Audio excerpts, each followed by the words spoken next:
আমাদের দেশে যে নতুন আবু সাহেল তৈরি হয়েছিল, মাথা গজিয়েছিল লেডি ফেরাউনদের কেন্দ্রীয় কার্যালয়। আওয়ামী লীগের কেন্দ্রীয় কার্যালয়ের নিচতলা এখন গণশৌচাগার, আর সেই কার্যালয়ে ঢোকা তো দূরের কথা, দুর্গন্ধে মানুষ কাছেও যেতে চায় না। ঢাকার মধ্যে বাস্তবে মিলিয়ে দেখেন, ওটাও এখন টয়লেট বানিয়ে ফেলেছে।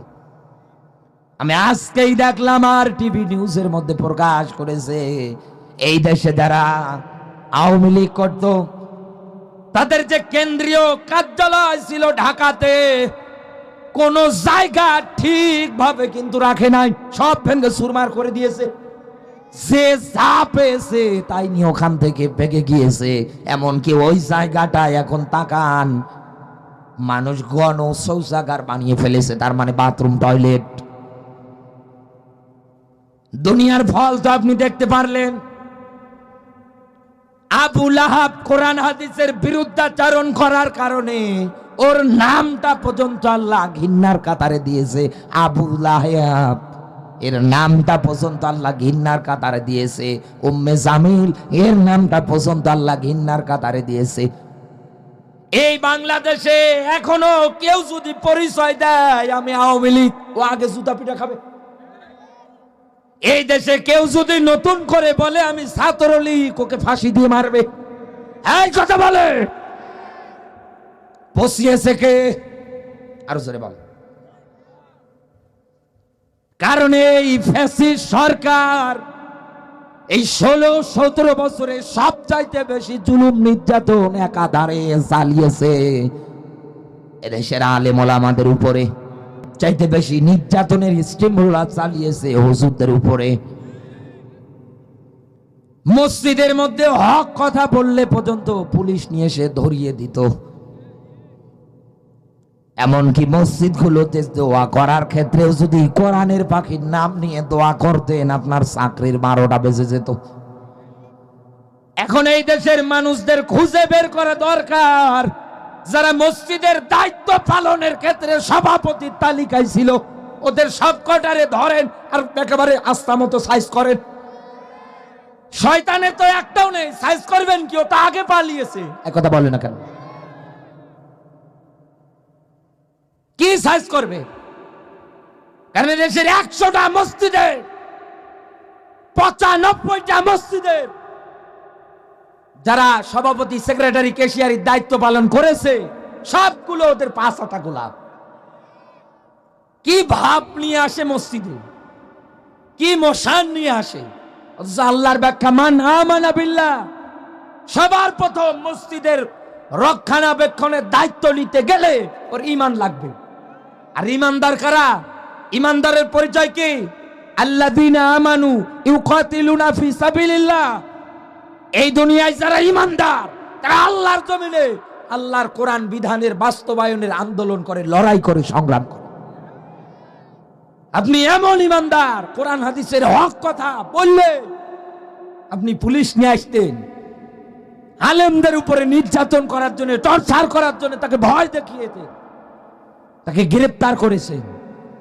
কোথায় আপনার সেই দল? কোথায় আপনার সেই ক্ষমতা? আজ তাকান, আপনার বানানো কেন্দ্রীয় কার্যালয় মানুষ পায়খানা বানিয়েছে। কোথায় ক্ষমতার দাপট আপনার? পারলে সে ঠেকান তো। এতদিন না মাইক পেলেই বলতেন এ বাংলাদেশ আমাদের, এদেশের জন্য আমরা কি করি নাই, তুই কি ঘোড়ার ডিম করেছিস আমরা দেখেছি। মানে এমন ও রাস্তা বানিয়েছে, ও রাস্তা না, ডেলিভারি রোড। এক কথা বলে না। এই দেশে একটা পদ্মা সেতু বানানোর জন্য যে টাকা খরচের হিসাব দেয়, তার চাইতে ডাবল কোটি কোটি টাকা নিজের নামে চুরি করে পাচার করেছে। শয়তান আবার বলে আমি কি করি নাই দেশের জন্য। তোকে কে বলেছিল রাস্তার মোড়ে মোড়ে মূর্তি বানাতে? সূরা মাইদা 90-91 নম্বর আয়াত। মূর্তি, ভাস্কর্য, লটারি, মদ, জুয়া, এগুলো শয়তানের কাজ। কার কাজ? আরো জোরে বলেন।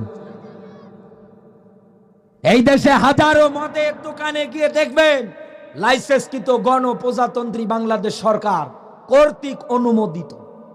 একথা বলে না কেন? আমার এলাকার পাশে একটা ছিল, আমি নিজেও ভাঙতে গিয়েছিলাম, সফলও হয়েছি, ভেঙেওছি, কিন্তু আমার কষ্ট বেড়েছে। তখন সফর শেষ করে যখন বাড়িতে একদিন ওই দিক দিয়ে হাঁটতে গিয়েছি, আবার দেখছি সাইনবোর্ড টাঙ্গিয়ে মদ বিক্রি করছে। কিছুদিন আগেই ভাঙলাম, আবার চালু করে দিয়েছে।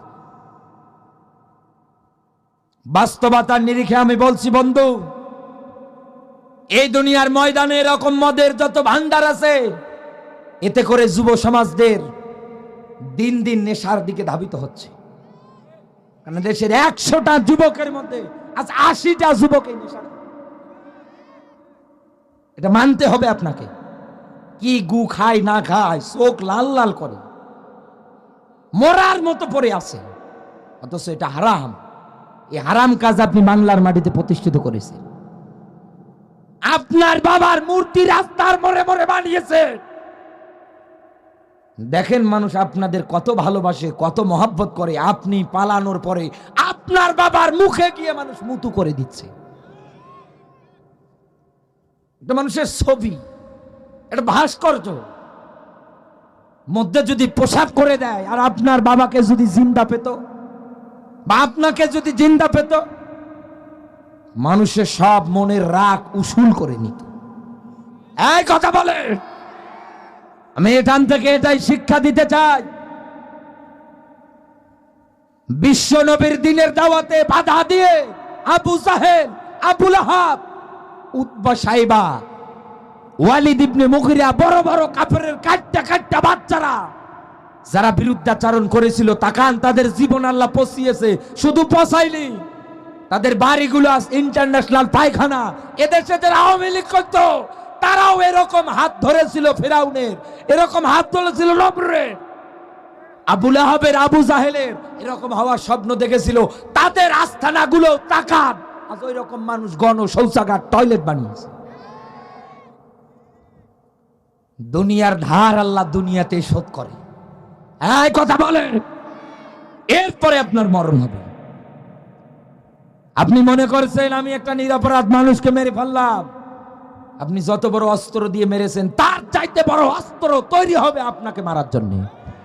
এটা খাতা কলমে লিখে নিয়ে বাড়ি যাও। আমার বন্ধুরা, এতটুকুন ব্যাখ্যায় শুধু না, এই আবু লাহাবের এত নিকৃষ্ট মরণ হয়েছে ইতিহাসের মধ্যে। আমি পড়তে গিয়ে পেয়েছি আয়াত অনুযায়ী, সূরা অনুযায়ী। এখানে অনেক আলেম ওলামা যারা আছে, জিজ্ঞাসা করে দেখেন, এই লোকটার শরীরের মধ্যে রোগ ধরেছিল, প্লেগ রোগ, সোয়াইসের রোগ। এই লোকটাকে বাড়ি থেকে বের করে জঙ্গলের মধ্যে ফালিয়ে দিয়ে এসেছিল। ওই জায়গার মধ্যে পচে গলে মারা গিয়েছে। ওর লাশটা কিন্তু কোনোভাবে কেউ মাটিতেও পুঁতিয়েও রাখেনি। ওর লাশটা কুকুর শিয়ালে খেয়েছে, টেনে টেনে ছিঁড়ে ছিঁড়ে। আল্লাহ এখান থেকে ইতিহাস রচনা করে মানুষদেরকে জানাতে যায়, এই দুনিয়ার ময়দানে নবীর দাওয়াতে পাথর মারার কারণে, নবীজিকে অভিশাপ দেওয়ার কারণে আমার আল্লাহ যদি ওর ওই পরিণতি করতে পারে, এবং ওর স্ত্রী গলার মধ্যে রশি আটকিয়ে মারা গিয়েছিল।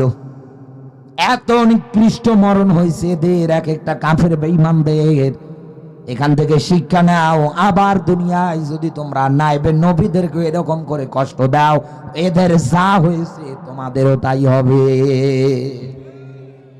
এই বাংলাদেশে আপনি যদি বেঁচে থাকেন, আমি একটা কথা বলে গেলাম, দেখে নেবেন, এই দেশে যারা মানুষের উপরে অত্যাচার করেছিল, জুলুম করেছিল, নির্যাতন করেছিল, এই হাসিনা সহকারে টপ টু টপ যারা আছে, মিলিয়ে দেখবেন ইতিহাসে এদের নিকৃষ্টতম মরণ হবে।